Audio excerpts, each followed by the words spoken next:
What's going on, everyone? Today I have 5 tips that will instantly improve your rank in Black Ops 6. If this video helps, be sure to like and subscribe, as I will be going over every map in Black Ops 6, including the future DLC maps. But habit number 1 is to memorize your timings. If you're pushing down the zip to the bomb site on offense, you should know that the second you get here, the other team will be coming from the spiral stairs and the big door. So don't fully sprint into the site and make sure that your gun is up and you're ready. Similarly, if you're running out your mid doors, you should know that they can be top left window, they can be pushing out of the double doors, and they can also be working these lower left steps or the alleyway here. Your objective, if you're pushing mid, should be to get to cover, choose one of the lanes to clear before looking at the other places we just talked about. From the defensive side, if you're breaking into your mid doors, you should know that the second you get out of these double doors, they can already be either in this alleyway or even close up on the gun to challenge you out of those double doors. Middle is not as safe as you might think on defense. So how do you make the timing work in your favor? And that's where nade spots come in. Off the spawn steps, if you aim your nade over the left side of the roof, it will continue through mid and take care of anybody that's playing in that spot we were just talking about.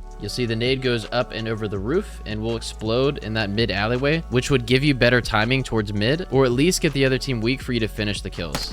If you're trying to deny the open door push into the A bomb site, from the top of these stairs, jump and send the nade over the right part of that roof, and it will land in the street, taking care of anybody that's pushing. The nade goes up and over the roof, and like I said, lands in that street, denying anybody from going into the big door. Keep in mind though, in terms of the timing, they can still get to the spiral staircase before you, and you are slowing yourself down by sending the nade in the first place. So just don't assume that the site is fully clear just because you get a kill on the street. Habit number 2 to improve your rank is to call out mid gunfight. And I'm not talking just any call out like on me or weak or one shot. I mean practicing being able to give your team true direction while mid gunfight. This is something that takes time and can even happen in a private match lobby versus bots. Be sure to get into the habit of calling out mid gunfight, whether that's you calling out that somebody's plat while shooting at them, or other callouts on this map like tower, arcade, top beds, top windows, mid gun, P1. Over here is heli. This is P3. We have spiral. This is A bomb, big door or open. This is zip. We have A street. This is boat. This is top zip, top P3 or top windows, and B bomb. And now that you know the majority of the callouts on this map, like I said, you need to get into the habit of making those callouts while mid gunfight, being able to provide information to your team that's actually useful and not just saying one shot or on my X or something like that. And habit number 3 is to always have good positioning. On a map like Protocol, there's a ton of good spots, but one of the best ones is right here on the mid gun. You'll see there's this rail. If you jump on top of the rail, it gives you an insane head glitch that looks over their side of mid. This is an area that people are going to be coming from a lot, and if you look at the opponent's POV, you can just barely see my head on the gun right there. So this is a very easy gunfight to win from this side. A lot of people give me crap for these god spots, but positioning is one of the most important parts of Call of Duty, and if you find yourself way out in the open too much, you're only making the game harder on yourself. So yes, pair these god spots and pair this positioning with game sense, with proper movement, and with proper gun skill, but at the end of the day, if your positioning is bad, you're only making yourself an easier kill for your opponents. Again, on the mid gun, you can jump up here and use this as a head glitch towards P1. You can even crouch down and look towards the top window pushes. Here in P1, if you've already cleared lower and your teammates have mid, you can actually mantle up onto this ledge and watch the plat. Back here, of course, you can go inside the heli if you're looking towards deep spawn, but you can lay down underneath it and check if anybody pushes towards the B bomb site, let's say in a post plant situation. With all the windows, make sure that you're not standing up and wide channeling. Be sure to crouch and give yourself more cover in all the windows. Same thing goes for this side up here. You can even back further up to get a deeper head glitch if you're trying to chow the opposite windows. Out here towards A street, you can actually crouch right here, and the further you back up, the further you'll sink into this head glitch. This looks towards P2 and the plat, anybody jumping down mid. You can even go up a little bit further and look at the left side cross. So definitely keep this spot in mind when playing or pushing the A street or trying to break P2. A lot of these spots are of similar height, so you can do the same thing the closer you get towards P2 if you're trying to challenge outer, but you are a little bit more exposed here towards P2 plat and the top mid push. Same thing goes for this spot here.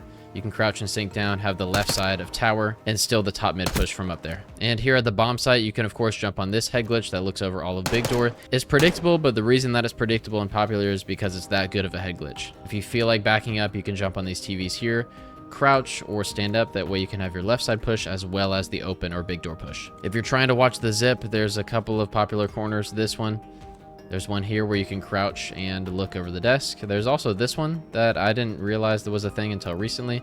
If you stand here, it's a great off angle and corner that people won't necessarily be checking as they're going down the zip. And I went over this on a previous video as well, but if you're wanting to challenge from top zip down low, make sure to first descend and then jump at the very end and challenge. That way you don't take fall damage. What I mean is if you didn't take the zip, you take a ton of damage. You see I'm half health at the bottom of your screen.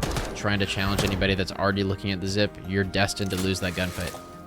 On the flip side, if you descend and then double tap X, you'll drop down without taking any damage, and then you can clear each corner that we just went over individually. I would probably say to jump and clear the right side first, and then lay down as you check the left corner. Habit number 4 is playing your life post plant and search and destroy. A lot of people will get the bomb down and then immediately run into gunfights or into risky challenges when really your job is to just stay alive and make sure your opponents aren't defusing. So if you planted the A bomb for here, you could just check from the zip really quick before going up and playing your life. Assuming they don't patch this, you could also go to the top vent right here and check and see if they're on the bomb from down below.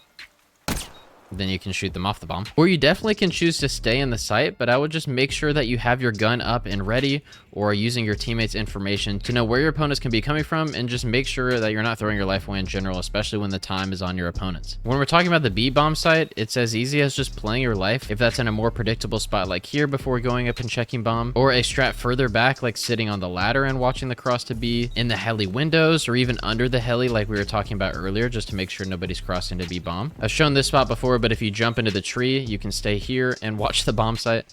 Most people will not be expecting you to be up in the tree. Even rattier strats include kind of laying down behind the bushes in the back spawn, playing your life back here before going up and checking site, or even at the back SAM turret as well. While it may not be the flashiest way to play, it guarantees more wins and is the right thing to do when you're playing post plant and search and destroy. And tip number 5 is to use movement to your advantage, but not too much, especially on something like stairs. If you backward slide to re-challenge somebody that's at the lower steps, this looks actually insane from their POV. So keep this in mind as a way to ego challenge anybody that you catch while you're running up some stairs. I would be careful doing too much though, because as you see, when you don't have dexterity and you jump, your gun bobs a ton. So doing any sort of slide and jump challenge or spamming the jump button is really not good unless you're very close quarters. Same thing with the dive. If you try to dive cancel, it's fine, but there's a ton of motion in your gun that makes it much harder to stay on target. But knowing just the right amount of movement to be using is going to be key for winning more gunfights in Black Ops 6, and a great habit to get into. If you know somebody's going to be coming up the stairs, instead of maybe slide channeling and overextending, it might be better sometimes to just stay on the head glitch and left trigger them. Having a healthy mixture between knowing when to use your movement and when to challenge, or knowing when to L trigger and waiting for your opponents to show up in front of you, is definitely what's going to make you a better player and rank up faster in Black Ops 6. The good news is, if movement is something you struggle with in Black Ops 6, I've already done a movement tutorial. I'll link it on screen right here. I hope you guys enjoyed this video. Like and subscribe for more, and I will catch you next time at lunchtime.